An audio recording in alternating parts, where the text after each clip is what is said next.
me in IEEE 802.11i, which was the security enhancements to the Mac we did a couple years ago. That would be fixing web. Yeah, that would be fixing web, right.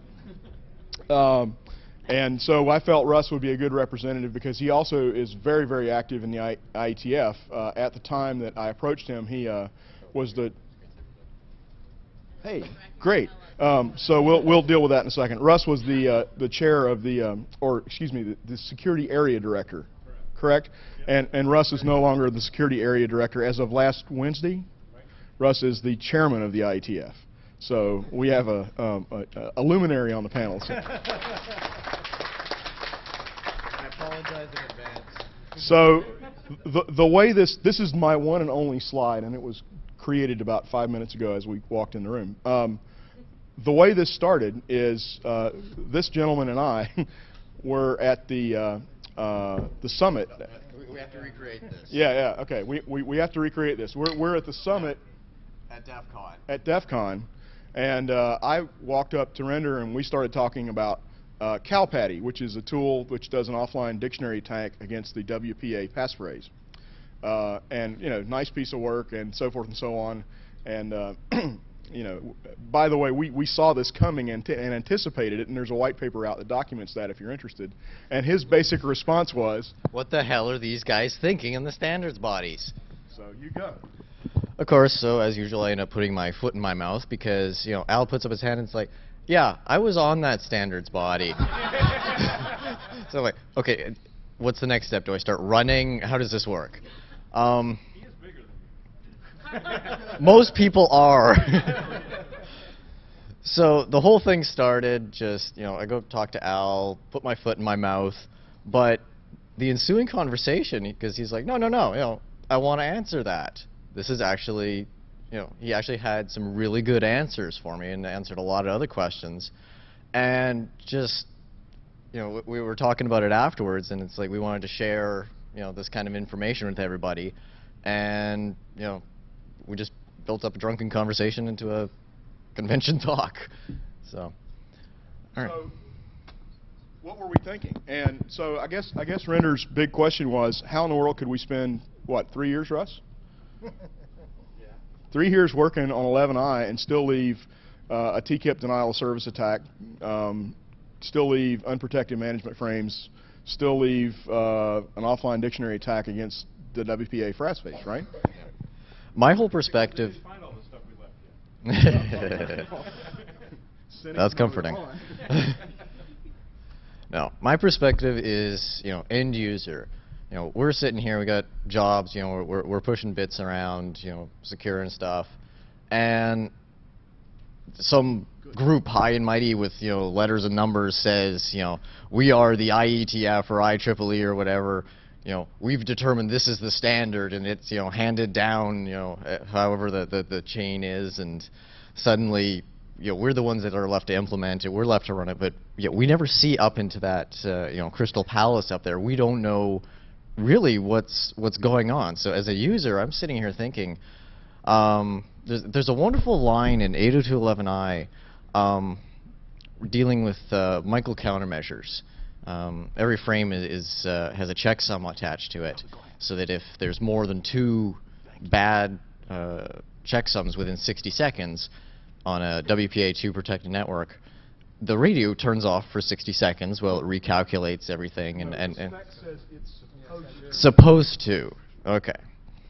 But it says because, and when the access point goes down for these countermeasures, the access point sends out a frame, you know, a Michael countermeasures frame saying, you know, I've gone down for this reason, sends it out to all the clients. There's this wonderful line in the standard that says, you know, essentially, because we cannot authenticate the validity of this frame, we're just going to ignore it and keep trying to connect to this access point anyways, even though we have already been told it's down. Which sounds like a lovely way to slip in a replacement of your own. You know, it just, they built in a DOS attack as far as I can see. So what were you thinking? So you want, as the resident cryptographer, Just you want that one. Yeah, just that one. Actually, no. Well, I think it's, you need to start. Oh, and feel free to shout out things like, this is just a drunken conversation. bigger audience, bigger number of participants. All right, we were thinking a lot of different things, but you have to understand context. Can I slip in a lesson? Sure. Every time you go to an IEEE meeting in particular, or standards body meeting, you see all these people around you from, they're all there theoretically as individuals, not as representatives as their companies or their institutions, theoretically. I'll build on that point. But you have to ask yourself, why is this person here? So I work for ICSA Labs. Why were we there? We had 3 people that participated actively in the committee. Well, it's real simple. We wanted to build a line of business testing these products as they made it into the market. They weren't secure by design to begin with. We felt like we needed to participate in the standards body effort so we'd understand the specification and therefore be in a position to test it. Didn't work out very well. But that's why we were there. Russ, do you remember? I remember exactly why I was there. Russ, here's more. I asked Russ this question. Russ, who was an employee of RSA Labs at the time, right. Why were you there? I was there because the standard used RC4, which was invented by RSA, and by Ron Rivest, who was affiliated with RSA, and Cisco called my boss, Bert Kaliski, the chief scientist of RSA, and said, your broken crypto algorithm is causing this problem. The algorithm was fine. It was everything that the IEEE had put around it that was broken. And so I was sent to go defend the honor of RSA. And so that every time somebody, said, WEP is bad, which was completely true, they wanted the message to be, but the problem wasn't RSA. So that's why I was sent there. And then what I learned when I got there was that they had a huge problem and everybody was very afraid of the first recall ever happening. Basically, imagine, when your car has a part in it that is safety critical and it doesn't work, what happens? You go back to the dealer and they replace that part. They were very afraid that every NIC that had been shipped that implemented WEP was going to get replaced for free. Okay? There was the motive. Okay? But what did you say? But it took 3 years to fix anyway. So that's another frustration. That's right. No. So the competing interests here, right? One is we want to fix it the absolute best way that we can, and the other is we want to fix it fast so we'll stop reading about it in the press. And the other is we want to fix it, and we want to fix it in a way that no new hardware is needed. Yes. Let's get this a little back on track. You implemented a countermeasure for a bad integrity check. Yep. You didn't put an integrity check on the countermeasure? Because if you start... You're right. That's true. And the reason that was done is if you look at the complexity that would have been added to do that, it was clear that all that was going to happen is more overhead in the key management and really no gain. So the bottom... Well, first of all, you have to remember something about wireless networks. Anybody that tells you that a wireless network is robust is kidding you. Okay? You want to deny service to a wireless network? Go out on the microwave. Go out on bulk trash day, pick up a microwave in the street, bust the door with a rock, crank that rascal on. Don't stand in front of it, but you're not going to get any wireless traffic. That's the nice thing about the microwave attack. It is self-limiting.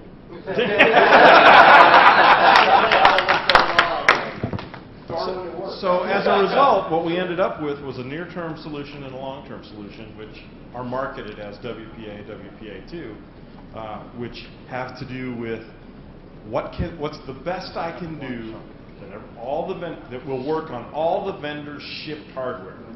Now, we still left some of them. We ended up having to jettison a couple, but the goal was to find a solution that would work on all the legacy hardware, and we ended up making it work on all the big guys' legacy hardware. And because it was impossible to meet the original goal. Before you go down, that's something you need to understand between the IETF and the IEEE. The IETF, you can show up and you can vote. IEEE, they have this very complex set of rules that you have to pretty much be anointed by before you're able to vote. Oh, it's not that. Well, you have to attend 75% of the last meeting. So you have to attend 3 of the last 4 meetings and attend 50% of the sessions of that group in each of those meetings. You have to be awake for them, though. And these we have meetings. No. You have to sign in. You have to have a little web, scraper that logs you in. You have to be awake enough to log in every But the point is, they have Every these meetings couple every 2 months, and they last 5 days. A small company, an individual, is in the freaking morning. yeah, they're engineers, so they get up at 8 in the morning too. A small company, as an individual, is not going to be able to really have any impact in the IEEE unless you have a big company behind you. And so this is why The little guys the little companies were left behind in this fix, because the big guys, Cisco, Gear, they have a block of 70 guys. They on their cell phones, they say, "Hey, we're having a vote," right? And the density of the room increases exponentially. I'll tell you, it gets worse than that, in the sense like we were having a vote of whether to use a patented mode or a totally available mode for what's known as WPA2. And a couple of the big guys had already paid their royalty fees, so they didn't want the other guys to be able to compete without having to enjoy the same payment. Well, but it wasn't, and clearly one guy has the patent. It was very complicated, It's more, but I yeah, wasn't going to more get there. It turns out there were 3 folks who had patents, and one guy was saying, all you have to do is pay me, I'll pay the other guys, and a bunch of us were skeptical. So here we are, and we're trying to figure out how this is all going to get sorted out. So someone makes a motion that the vote be deferred till a particular time. That vote passes. So now, the real vote is going to happen at a particular time.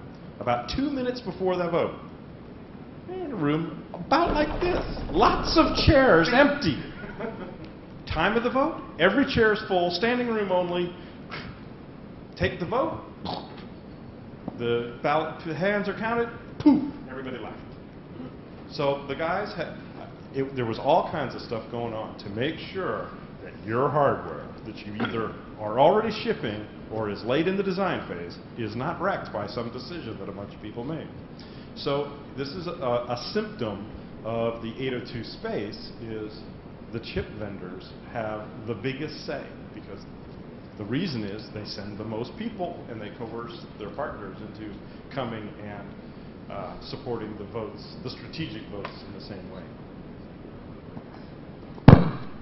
But one should think that the consumer should be the one to make those ultimate decisions. Preach it, brother. Preach it. Sorry. Come to the meeting. Okay, when's the next meeting? Where's the next meeting? Talk to him. You can come to the meeting, but you can't vote. You can't vote. Not I until can't vote. people come to the meeting. You can't vote at the first meeting. Well, wait a minute now. In the IEEE, you can't vote. In the ITF, You never vote. you never vote. The IEEE is Robert's Rules of Order, formal membership and qualification of voters, and voting. You do have to use the mics, otherwise Okay. nothing goes on to the tape. All right. Thank you. We'll try to be better. In the IEEE, it's all relatively formal. In the IETF, your voice is heard, and it's not ruled by Robert's rules, but by consensus, right? But where is the next meeting? Rough consensus. Rough consensus. No. The meetings are open to anyone. All you have to do to become a voting member of the IEEE is show up. They're relatively... Where? Which part of it? IEEE802.org. They have to go to the website. Physically where? It's almost never, it's never in the same place twice. Okay, They- when I they- get home from this thing, it's going to be craft dinner for about the next 3 months to save up for DEF CON.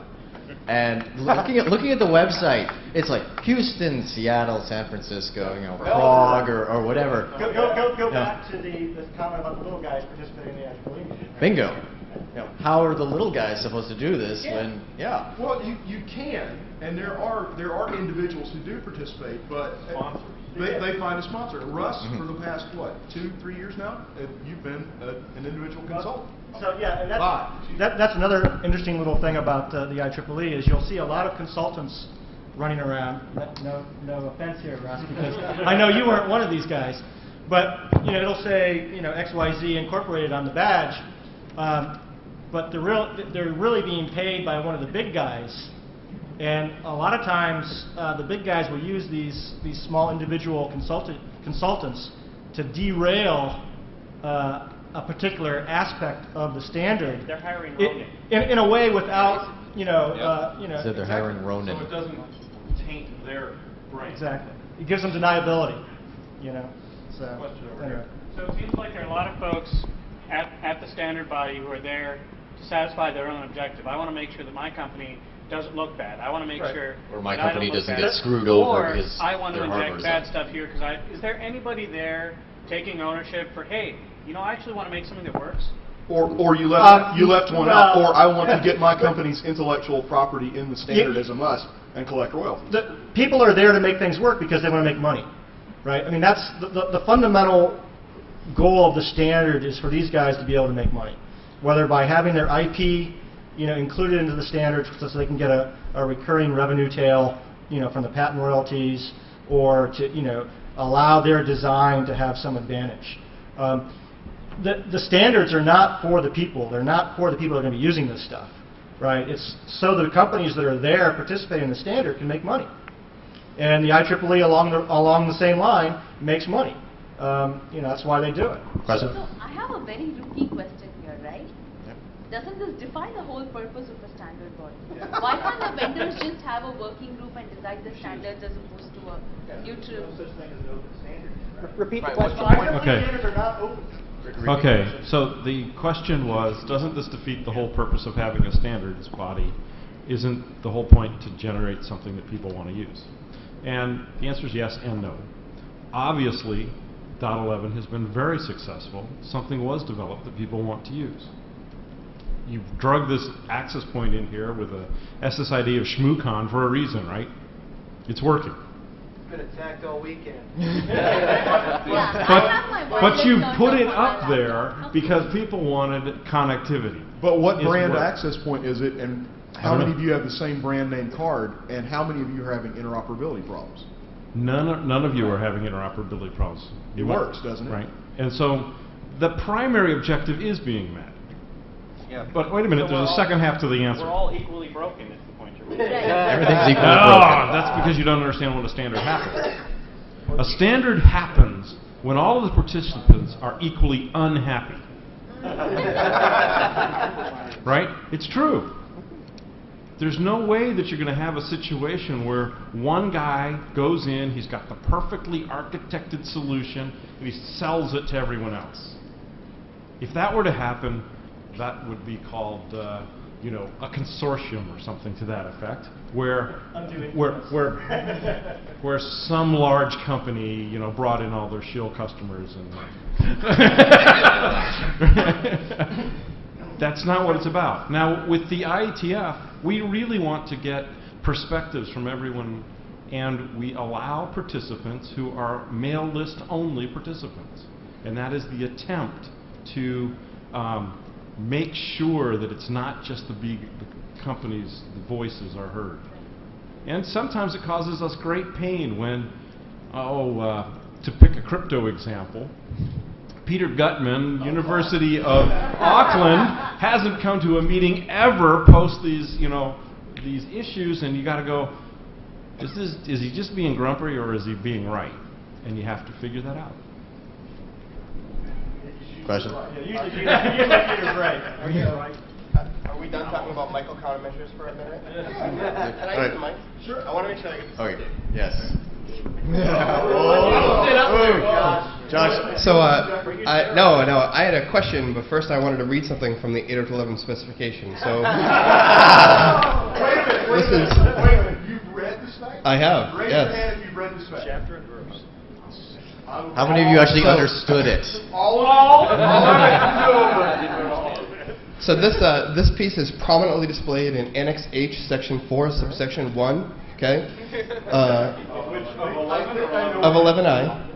Me too. A key generated from passphrase of less than about 20 characters is unlikely to deter attacks. Yes. Could the panel discuss what the actual key length is? That is the minimum for the PSK.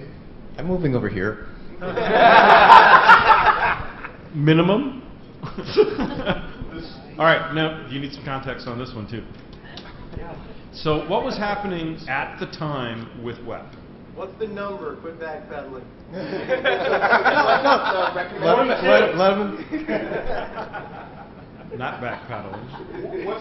This is called, this is, in my view, incremental improvement. All right, where we were with WEP was the fact that the standard said nothing about PSK. Not a single word. So one vendor generated keys by taking the ASCII string that was typed in and dropping it into the key register. Which is why Apple wouldn't work with Linksys. And Exactly. vice versa. Another vendor took the hex of what was typed in and dropped it into the key register. Those two will never, ever interoperate. So what we were trying to do was recognize that we had to say something so that interop could occur without having to go the full way to creating a spec that really had absolutely nothing to do with the radio. But wait a minute. There was disagreement on where that balance point was, and what you read is where it ended up. So let's take 2 steps back and say your question or someone's question was what is the recommended key length, or the recommended way to do business is with 1x. Okay, and the passphrase construct is there as That's not the question. The question is, the specification states that a minimum key length of a key length less than 20 characters is unlikely to withstand attack, and that's because it's generally accepted that there's 2.5 bits of entropy per character. Yep, and do the math. No problem there. Right. What is the minimum length of a passphrase? There is not one in. There is a minimum. There is not one in the IEEE spec. Exactly. In the Wi-Fi Alliance interoperability test plan, there is a, I want to say, 8 printable character minimum, which is the worst number you could pick in the world. PASSWORD, 8 characters. Which is why they picked it too. But at least it's not CISCO. but at least there is a minimum that someone put. And why is there not a minimum in the spec? Frankly, because the grumpy people in the room lost the vote to the Yeah, I mean, there was a huge debate about trying to come up with a Soho. There was a huge debate about trying to create a Soho 1X, right? Why is it that, let's not even use passwords. 1X is there. You can make a Soho version of it, and the big vendors just didn't want it, right? And Microsoft didn't want it. Microsoft. Big vendor. Microsoft doesn't want a lot of it. The denial of service attack. They want our money. The big counter from a number of people on the denial of service attack was, well, I can turn my microwave on and do a denial of service attack, so why do I need to worry about it?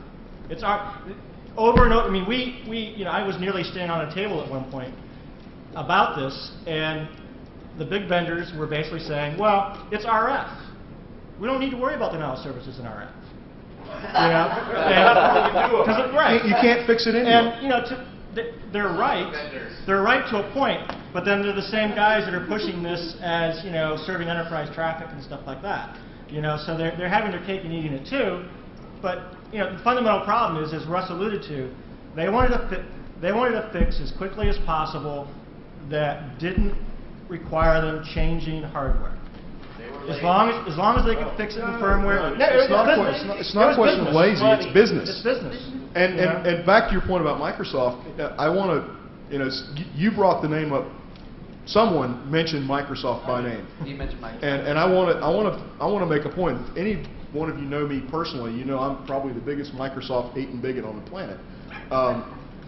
But you would not have, I think it's fair to say, an 11i standard as good as it is today without the effort of a couple or 3 very, very key Microsoft engineers who participated in this body. And not only that, every time we got the draft in any kind of shape where it was possible to even think about implementing it, those guys would go home and code it up. And the next time we came back to a meeting, they had a list as long as your arm of there's a race condition here, or there's this problem there, or we found this, or we found that. They worked their asses off to make the specification as good as it is. Wouldn't you agree? 99%. On the other side of that is, wireless zero config. So No, on the other well, on the other side of that is they played the game very, very well to make sure EAP was central to the entire architecture. And who owns? Since we know this is all about property? money, and the way they pulled that off was very, very strategic and very insightful. If we had gone the way that other proposals were, the vendors of the NIC card would have had to write a key management solution in their driver. Microsoft said if you use AAP, Windows will do it for you. All you have to do is conform to these 3 driver calls.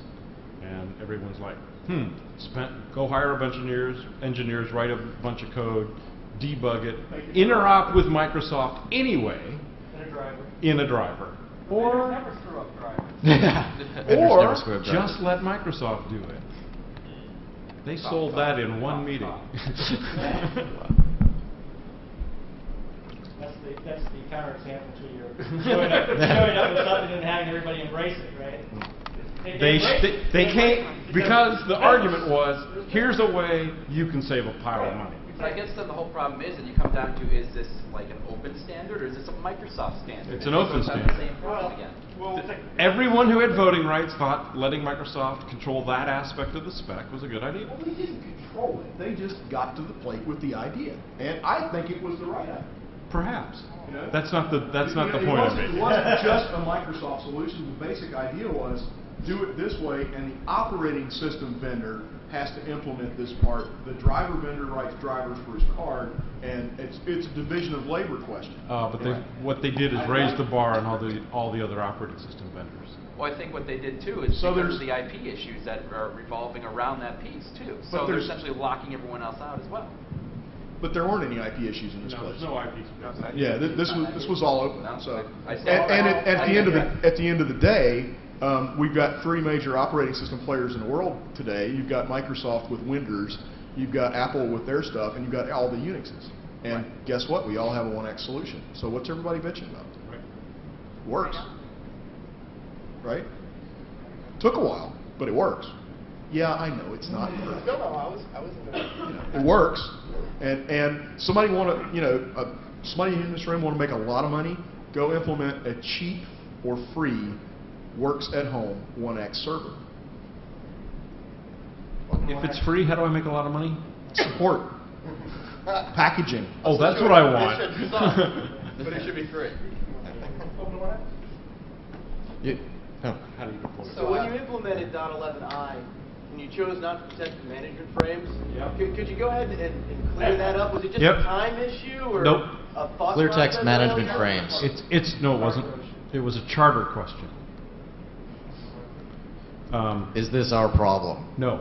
No. WEP didn't protect management frames. The solution was not chartered to protect anything that WEP didn't. It was never on the table for discussion. Why not? Because 11W was formed to solve the management frame problem. It was a scope issue. It was discussed, and the answer was, oh, we'll go do a follow-on, but we're not going to slow this down to broaden the charter. All standards bodies have some mechanism to define and limit scope. No one in this room is ever going to complain the standard got done too quickly, right? It's always the other way. And Can't you wield that as a weapon to pass the buck, though? well, I'm sure that's what you think I'm saying, right? There are many bucks passed in the 11i. If you look back at 802.11/1999, the original spec, there's a metric buttload of security concerns that were just never addressed. No key management, no key distribution, no management frame protection, no replay protection, and I can go on and on and on and on and on. We picked up the ball, even though strictly speaking the 11i charter was fixed WEP. We picked up the ball and addressed a lot of these along the way because we could and it was the right thing to do. You want to fix management frames the right way? You think you'd have to recall hardware to fix WEP. Let me tell you, you're going to have to junk everything you own. Right. There was no way the legacy hardware could be made to protect management frames. And there's silicon changes were needed, so it was no way it was going to get done in 11i. Very, very, very fundamental frame changes were needed. And so there's a fix in the works, but I'll tell you the same thing I tell when I speak on this topic. don't expect a fix anytime soon, and don't be surprised if the fix that comes out doesn't answer all the questions. Okay? Because you want it done perfectly, we're going to have to start from the ground up. And there's no economic reason to incent the vendors to spin new silicon and break backward compatibility. So therefore, I predict it won't happen. Right. And the scope issue is very big because you could say we want to protect all these things, and it will never happen. The standards body will never get off the ground. So it is limited to a scope problem. We have problems with management frames. It keeps me employed. So that's just one of the things that we live with in specification. And most of the management frame problems, not all, that people carp about, really boil down to yet another denial of service attack, or as an enabler to another attack. And again, your wireless network isn't robust. Get over it. That's not true once 11K gets deployed. Right. I'm positive. with 11K, you will be transmitting in management frames enough information to do triangulation based on what every other NIC is receiving. That is what got 11W finally passed.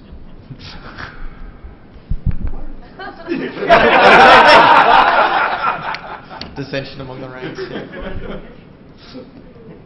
So,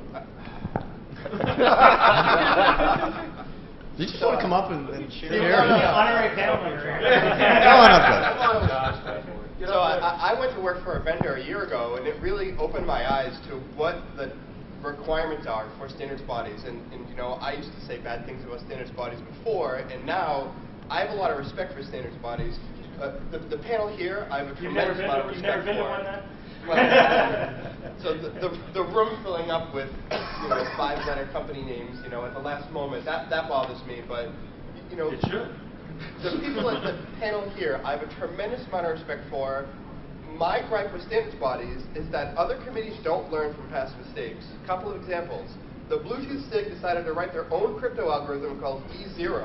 Hello, that smells just like web. It was designed for 128-bit security. No, that smells more like GCN. Well, yeah, okay. the other thing you have to, this is what I call the smart engineer syndrome. And this is what the problem with WEP initially was. I can just buy Bruce Schneier's book, Applied Crypto. I am now a cryptographer, right?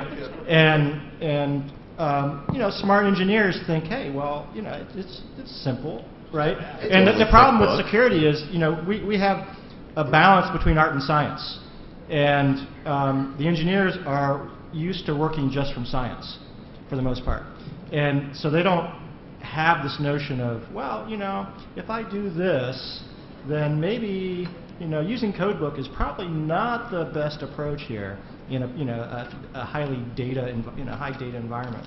So they don't have that experience, and so that's why you have these problems all the time with these standards bodies that are made up of engineers. But it's the repetition of these past mistakes. WEP has no mutual authentication. The 802.16e, ratified late 2004, no mutual authentication is mandatory. How do we keep making these mistakes over and over again? I can answer that one very pointedly, but I probably shouldn't. But the answer had to do with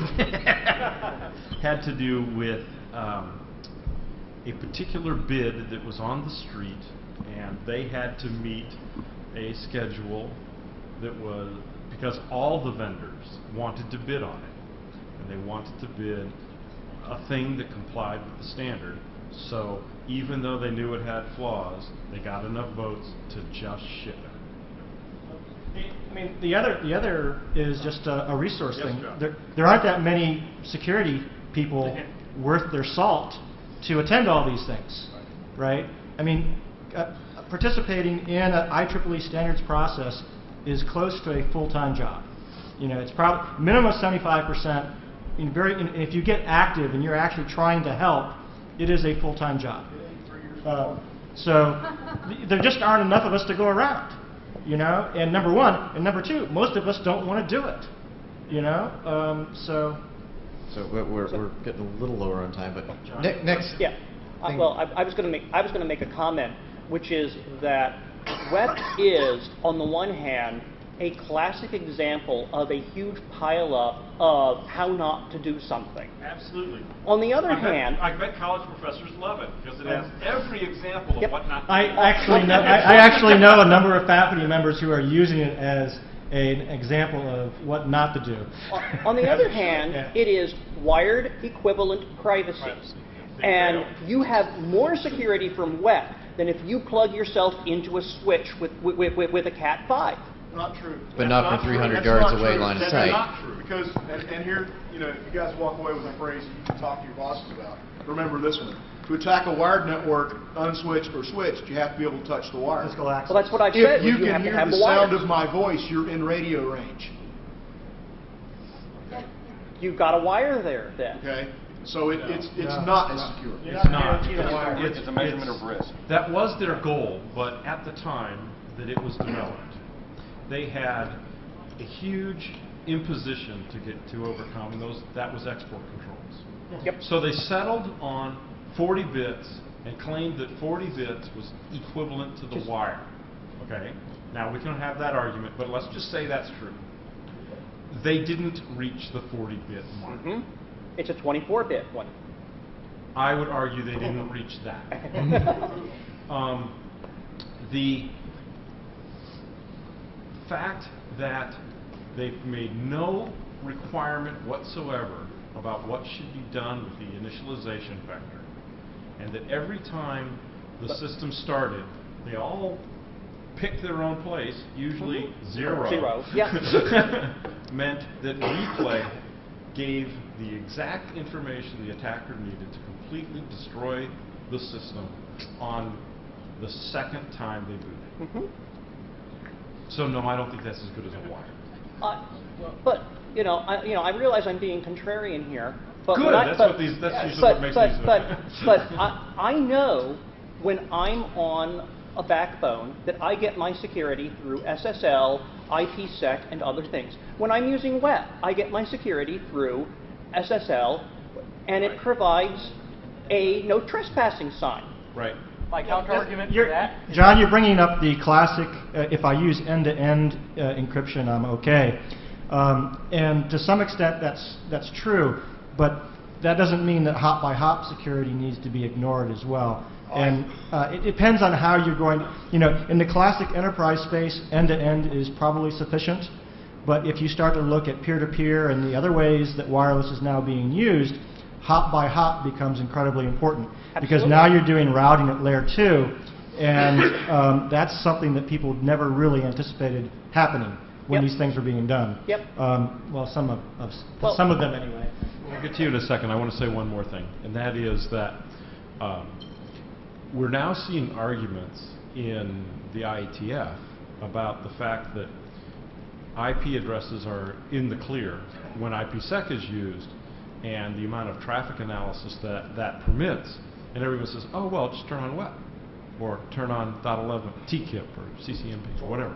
So, I mean, the bottom line is each layer offers different protections, and you can't ignore them in your system analysis. Question here? I was just going to say the counter-argument to the web being secure is that at least with end-to-end SSH tunneling on the backbones, you're not telling the consumer this protects you. Don't bring marketing into a technical discussion, please. That's a whole nother. Exactly what you're doing. There's one way back. What are your thoughts on the whole pre-release of hardware against standards that have to be ratified? Thinking the pre-N stuff. It Belkin sucks, needs to be but it's smacked. about money. It's about grabbing the market. And do you think that if I subscribe by a pre-N thing right now, that You should have your head examined. that was Yeah, I mean, pre-N, you ought to pay attention. I mean, if you're going to make that risk, you better do your homework on who's sending all the people with the voting rights into the rooms at the right time, because N has been highly contentious for years. They were pissing when we were working on that. It's really contentious, and so if you think there's going to be no changes, I'd be shocked. and make sure that, so your risk assessment really is, will the changes be made in places where firmware upgrade is possible? Or do you want to just lock into one vendor? You know, if you're a consumer and you're looking for, you know, to replace that 5-year-old AP at home, knock yourself out. What's your risk there? At $100 for the AP and $50 for the card. So if you have to replace one or the other, or, you know, 2 or 3 units, it's no big deal. If you're an enterprise and you're dealing in hundreds or thousands of units, you're out of your mind to buy that stuff. The real question is who was the genius that decided to use 40 megahertz channels on 802.11b G spectrum? It had there was a huge discussion. I had nothing to do with this. It was okay. Start there. Right.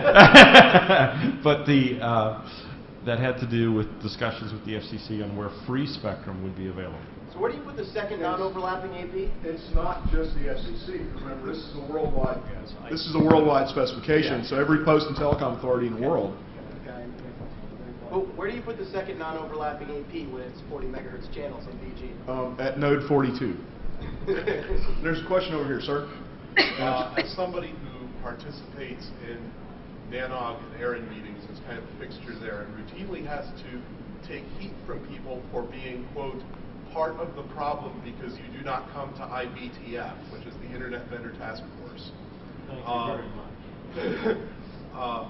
I'm curious from input from those of you who have had success in convincing your employers that supporting standards processes is a good idea, that doing things in the public interest is a good idea, that you know, sure, we can't show direct bottom line benefit from this, but that it is in their interest in the larger sense to send me to things like this. I'm interested in what you have been able to convince people of. And then there's those of us who don't have an employer who would even think of sending to anything like that, but wanting to be able to participate just out of altruistic intentions and helping the public. Well, let's talk about what it costs. In the ITF, at least, you can always do that with the working group mail list. Right. So you could participate in the ITF without ever doing anything but having an email address. Correct. And your voice on the email list has, by operating rules, I believe, exactly as much weight as if you showed up at the meeting and screamed at the top of your lungs. True. The IEEE doesn't work that way, unfortunately. But the barrier to participate is, other than the travel involved, really isn't that high. It's I think that the last one I went to cost about $500. That's for a week. It includes your lunch meal. No, his point is the real cost is your labor. Yeah, and then the week out of the office. And I hear you, and I know that I can very easily vary the time that I spend participating in lists on company time and stuff like that. But in order to have my participation really be defensible, and any kind of, I have unfortunately calibrated my boss to expect a higher level of productivity from me.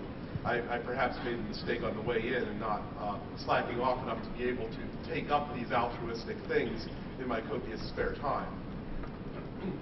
We all have that. Do you want to respond to him? Yeah, I want to respond because I work for a small company and actually participate in things where my participation is completely altruistic, meaning I won't get any money from it, I won't build any products. You have to look at where you want to do things, and my rule of thumb is that I say, will my participation in this standard be something that tips it from failure to success? And if the answer is no, if the answer is these are basically good guys and while I'm going to grit my teeth over some parts of it, it'll be basically okay, I let them do it. I look for things where I will make a difference. And that is my criteria for where I put my time. Now, just towards the end of this, I want to ask you guys, we all kind of agree that the system's not perfect, it's rough around the edges. Really? I mean, just pie in the sky, what sort of things do you think can be better to, how do we fix this thing? We're saying, what are these guys thinking? How do we, fix this thing? It's nice to bitch about it. Here's a specific question along those lines. I work for Juniper Networks. I support our NAC solution. I'm active in Trusted Network Connect, which is the industry open architecture. And I participate in that work group because we get shit done, because we're all in there trying to accomplish something. The IETF chartered a network endpoint assessment work group. I'm trying to figure out whether it's worth putting my time into that. From the outside... Others in Juniper are. Pardon? Others in Juniper are. Absolutely, and so I may be redundant. That's a different issue. But the issue I'm looking at is, it really looks to me like some of these standards bodies are trolled into almost a standstill by companies who are participating not with the intent of improving the standard, but with the intent of slowing down the process because they get political or economic benefit from it. How do you solve or even mitigate or even live with that problem in the standards bodies? That's where Robert's Rules of Order kind of comes into play, to not only slow it down, you know, but also sometimes as a club to get it moving. But with the ITF, well, Russ is better to talk about it than I, but the interesting thing is you bring up the alliances that are created now. A lot of, I think, a lot of the bigger companies, because they lost control of some of these things, started creating alliances to create de facto standards, right? And so, is that any better or worse? I think you can argue both sides of it. From the big companies' perspective, it's better, right? Because a couple of big guys get together and they force something out, leaves the little guys behind. You know, from the little guy's perspective, it's much worse, right? So I'll let Russ argue that. TNC is a closed system. You have to pay to be a member. So there's a barrier to entry right there that doesn't exist in the IETF. But TNC was created because there wasn't an IETF work group working on the endpoint compliance at the time. Actually, that's not true. Usually the other thing about these alliances is you have to agree to share IP, right? You have to bring IP into the game in order to join. If you don't have IP, you're not joining. So these alliances are completely different beasts that are interesting in their own right. As I am not a member of, nor will I ever be, of TNC, right? And yet they asked me to review the spec. So they gave me a non-disclosure agreement that said I couldn't speak publicly negatively if I read it. So I refused to sign it. Good on you. So I never saw the spec. And yet, I was the guy who shepherded the creation of NEA. Because my view is that if we get the solution out in the open and talk about it, we will ultimately end up with a better answer. So, if the ultimately, you know, because what I come from is trying to get stuff running in people's networks. And so I'm looking at what is the path where I can contribute the most towards getting stuff running in people's networks. And to me, I don't, you know, I'm really new at this whole standards thing, and clearly starting in the CNC, I'm not starting with the big boys, because you know, I don't think I'm qualified to, frankly. But yes, how do you compare? Yes, you are. Sure you are. How do you compare getting stuff done versus doing something that's going to take 3 years because there are forces that are actively working against getting stuff done? That's a trade-off, and I truly believe that it's worth the investment to ultimately reach that consensus, because when you do get all the different aspects of the problem aired and discussed, that what you end up with is a more economically viable solution because more people have bought into it, and you get a stronger solution because everybody's viewpoints have been taken into account. I want to address something you said. Your words were, "I'm not qualified," or "I don't feel qualified." Yeah, that's just wrong. That's just wrong. Okay, now, you know, Bill's got a PhD. Mathematics? No, it's animal science. Well, I think that shows it. You go to an IEEE meeting, the first one you go to, you're intimidated as hell because you're sitting in a room full of you know, the guys that designed the silicon, right? We're talking very, very, very smart people. But wait a minute, I can sit here in front of you and tell you I had a bachelor's degree in mathematics that I have not used in the 25 years since I graduated. I was an artillery officer in the Army, for God's sakes, for 10 years. And what? Yeah, cannon cocker. Huh? What? Yeah, huh? But did I contribute to the spec? You're damn right I did, because I brought the perspective of people in this room, the attackers, you know, how does the bad guy think perspective to the specification discussions. You know, that's what I concentrated on bringing in. If you have a perspective, a point of view that's not present in the room, you're damn right you're qualified to be there, even if you know nothing about the low-level technical parts. Well, you also have to make a decision when you participate. It's what level and goal you have. I think of 3 different levels of people who participate. One is kind of the lurker, who's really just there to listen and to run home and tell his management what's going on. And that requires one level of time and financial commitment. The next level is where you want to influence the solution, and that's what Al's talking about, where you want to not be the guy with the pen, but you want to be the guy who's making sure that some community who's going to use the ultimate product is well served by it. And then the third one is the guy who's going to drive the solution. He's the guy who's going to try and become chair or editor or some key role in the group. And frankly, that's a full-time decision. And the derailment. You forgot the class that is the derailment class. I was speaking of the constructive participant, but you're right. And I've seen examples where a large company has sent someone to delay. So we appear to have about 30 seconds. Let's take one last question. We spoke at the beginning about the Michael integrity check issue. There's another integrity check I think that's missing from the IEEE, the big business integrity check. Is it really appropriate that, I don't want to name names like Cisco, but that large companies will show up with 70 people at the time for the vote? Yeah. I mean, is that something that should be resolved? They haven't been working there, but there were 2 guys and now they're all allowed to vote. Is that something that should be addressed maybe? I'd like to see it addressed, but at the same time, changing the set of rules under which not just IEEE 802, but all IEEE standards organizations, of which there are over 1,500, are operating is there's tilting at windmills, right? It's never going to happen. Broken as designed. No, it's IEEE on a scale basis. It's not that broken. It works amazingly well, even though we're all sitting here complaining. He did put out a good standard.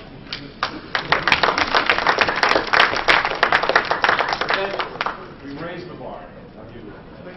Yeah, I just want to thank everybody who came out and potentially be screwballed and everything. Thank you for coming out Sunday morning.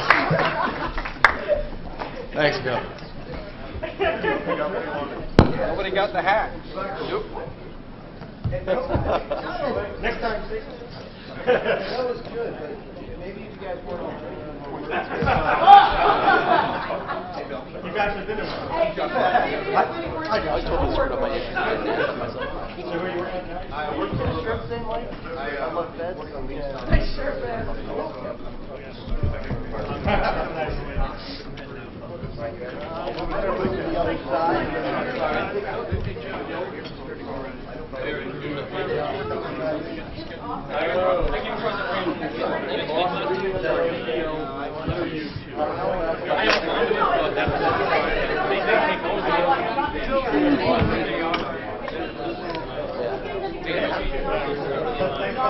used to do that for a living. I'm going to sign up.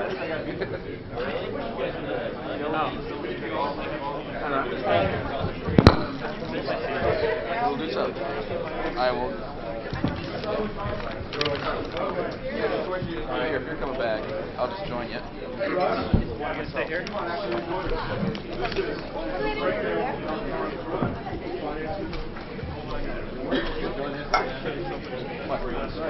I've been wearing it.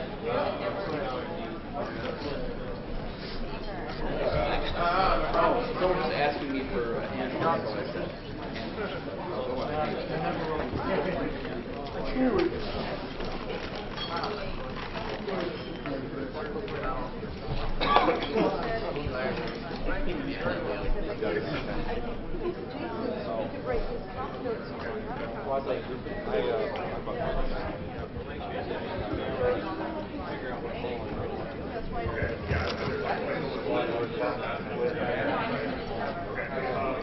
how about this? Why don't we do scratch that and go for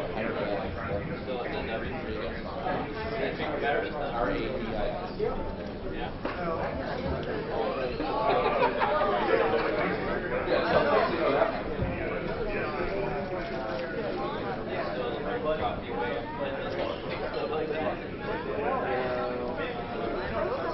I love the shirt. Yeah.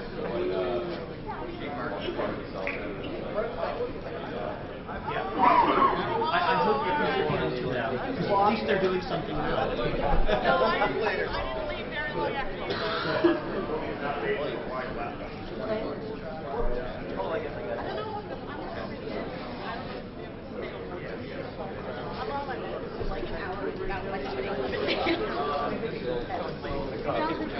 Yeah, it's everything. Cool. We'll get a drawing range. Right about here. So you can join this one. We're already waking up. I have pocket roll. But none of them will go inside. Use helping me all week. Oh, man. The rest of you are fair game to read. I'm sitting in front of you.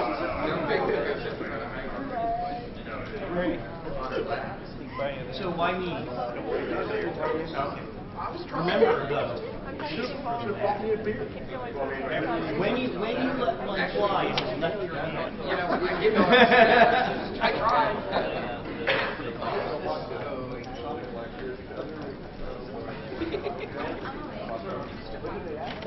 Just now.